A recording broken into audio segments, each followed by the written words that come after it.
In this explainer, we're putting on our data detective hats to solve, honestly, one of the absolute greatest mysteries in data science. Think about it. When you look at a beautiful upward trending chart, are you actually seeing a forecastable pattern? Or are you just being completely fooled by randomness?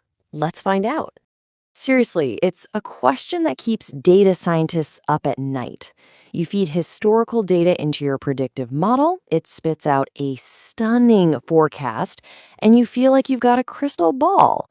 But wait a second, what if your time series data actually holds zero predictive power? What if the whole thing is just an illusion? Well, today we're going to learn exactly how to separate mathematical fact from fiction using a really powerful forensic tool. All right, here's our roadmap for today's explainer. We'll start with the random walk model. Then we'll see why we need to beware spurious regressions. After that, we'll talk about catching the unit root, explain the ADF test, and finally dive into Python for testing stationarity. Section 1. The unpredictable suspect. The random walk model. Let's get right into it. So meet our primary suspect, the random walk. By definition, a random walk is a process where the current value of a variable is basically just the past value, plus an entirely random error term. We actually call this error term white noise, meaning it has a mean of 0 and a variance of 1. And because this change is absolutely random, it means that in a random walk, the absolute best prediction for tomorrow is simply whatever the value is today. You literally cannot predict the change. Okay, let's look at the math, but don't worry, we're going to translate this into plain English. This equation right here is the algebraic heart of our suspect. It's saying y sub t, which is today's value, equals y sub t minus 1, yesterday's value, plus epsilon, which is our completely random error. Notice just how simple that is. There are no underlying market factors, no hidden variables. It is literally just yesterday's number plus a random coin toss. But here's the thing. Our suspect can wear a disguise. If you compare a simple random walk with a random walk with drift, you'll see that adding a constant, which we denote here with an a, acts like a drift. If a is greater than 0, the process will naturally show this upward drift over time. It creates a fake trend. The data looks like it's going somewhere, purposefully, creating this non-stationary process where the variance just keeps increasing over time. But at its core, the step-to-step changes are still entirely random. Moving on to Section 2, the mirage of trends. Beware spurious regressions.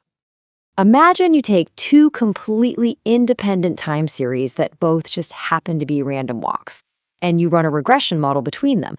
You'll probably find a relationship, but watch out, because it's a trap. The source material highlights 3 major red flags for this. You'll see a high R-squared, which suggests a great fit. You'll see a low Durbin-Watson statistic, and you'll get a high t-ratio for the slope coefficient. These are the classic textbook signs of a spurious regression. The math is basically screaming that there's a strong relationship, but economically or practically speaking, the relationship is entirely fake. And you know this is the ultimate danger in time series forecasting.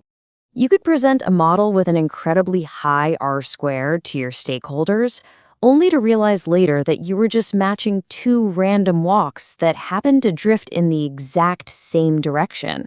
So that begs the question, if the data is faking a trend, how do we actually unmask it before it ruins our entire forecast?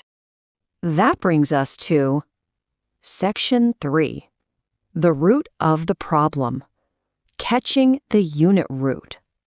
Take a close look at this time series equation right here. We have y sub t equaling an alpha symbol times yesterday's value, plus some exogenous variables, plus our error. But I really want you to focus right on that alpha symbol. In time series analysis, the value of alpha is, well, it's everything. Because if alpha equals exactly 1, we have a massive problem on our hands. So, the absolute crucial takeaway here is that this unit root, which happens when alpha equals exactly 1, is the ultimate villain of our story. A unit root is a characteristic that fundamentally makes a time series non-stationary. Finding it is literally the first mandatory step in forecasting models like ARIMA. In fact, the number of unit roots hidden in your data tells you exactly how many differencing operations you have to perform to make that series stationary again. Let's open up Section 4, the Detective's Toolkit, the ADF Test Explained. Okay, listen up, because this is where analysts make their absolute biggest mistake. To find the unit root, statisticians rely on hypothesis testing. But pay close attention to this setup. Our null hypothesis actually assumes that alpha equals 1, meaning it assumes the unit root is present and therefore the data is non-stationary. The alternate hypothesis is that the series is stationary. So many people get this backwards. Remember, you are trying to disprove that your data is a random, non-stationary mess.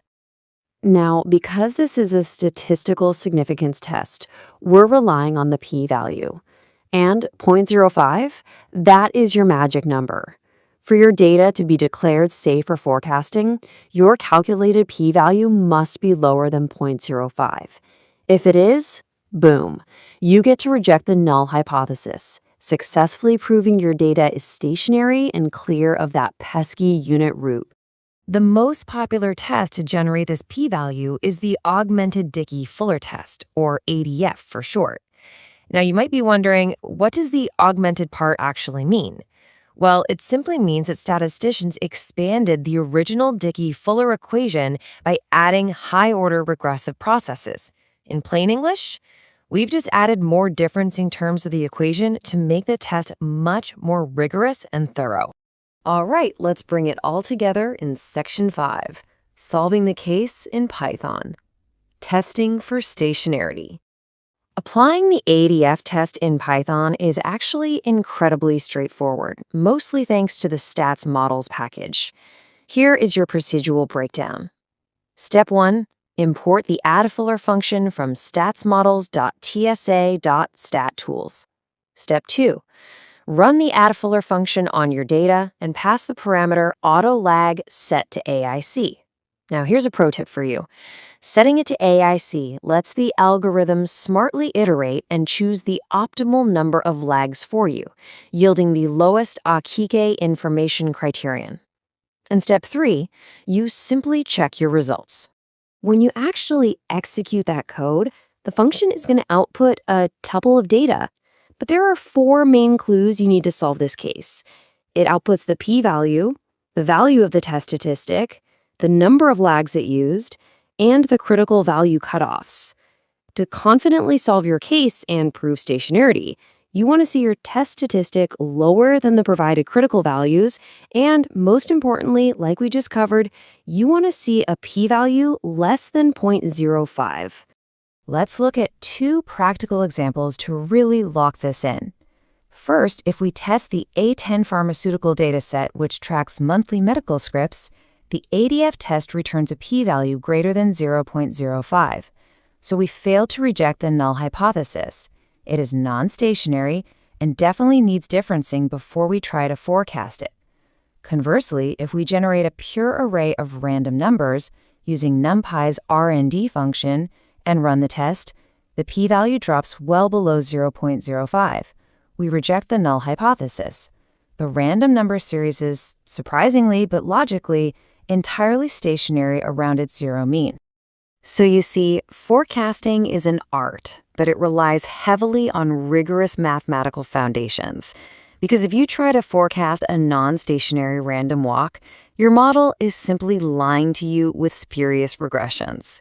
But now you've got the knowledge, the math, and the Python tools to uncover the real truth. So my final question for you is, the next time you are handed a seemingly beautiful, upward-trending dataset, how will you apply the ADF test to uncover the true story hiding in those numbers? Happy investigating, focused learners. Keep testing, and I'll see you in the next explainer.